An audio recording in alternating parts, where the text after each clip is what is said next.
অনেকেই মনে করেন একবার তালাক বললেই সব শেষ, কিন্তু বাস্তবে আইনটা এত সহজ না।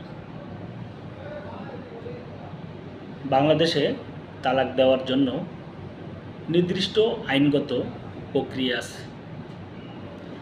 বিশেষ করে মুসলিমদের ক্ষেত্রে তালাক কার্যকর হলে ইউনিয়ন পরিষদ বা সিটি কর্পোরেশনের এলাকায় যারা বসবাস করেন সেখানে নোটিশ দিতে হয়।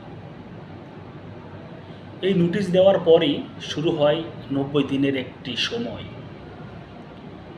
এই সময়ে সালিশ বা মীমাংসার সুযোগ থাকে। এই প্রক্রিয়াটি শেষ না হলে মুখে তালাক বলা আইনগতভাবে চূড়ান্ত হয় না। আরেকটা গুরুত্বপূর্ণ বিষয়, তালাক দিলে দেনমোহর বা ভরণপোষণ ও সন্তানের দায়িত্ব নিয়ে আইন অনুযায়ী সিদ্ধান্ত হয়।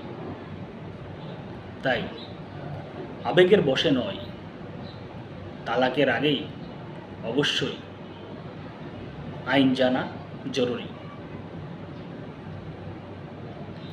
আমি মোহাম্মদ রকি হোসেন আইন বিষয়ক সচেতনতার জন্য পাশে আছি। সবাই ভালো থাকবেন।